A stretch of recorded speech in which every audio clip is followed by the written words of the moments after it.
Un caractère antisémite recensé à Paris et à Lyon ce week-end. Oui, une nouvelle dégradation hier. C'est une information Europe 1 à la Fondation pour la mémoire de la Shoah dans le 8e arrondissement de la capitale. Samedi déjà, le mémorial de la Shoah et 2 synagogues parisiennes avaient été aspergées de peinture verte.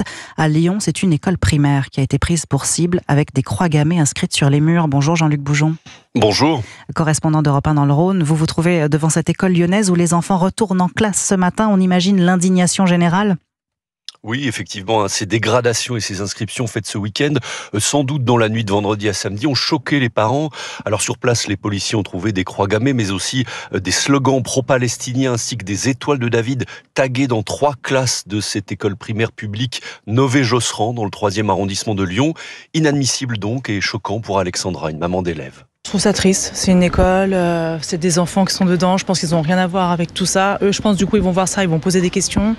Je pense que, voilà, mon fils, il a 8 ans, je pense pas qu'il ait besoin de voir ça. Je savais pas que c'était des caractères antisémites, sincèrement. Ça vous choque? Ouais, franchement, ouais, c'est une école publique. Bon, je trouve ça triste. Un départ d'incendie a également été constaté dans les toilettes de l'établissement. Des actes condamnés sans réserve par l'adjoint à la sécurité de la ville de Lyon, ainsi que par la préfète du Rhône qui parle de dégradation abjecte commise dans un lieu d'éducation. Indignation aussi des institutions juives, comme le CRIF Auvergne-Rhône-Alpes.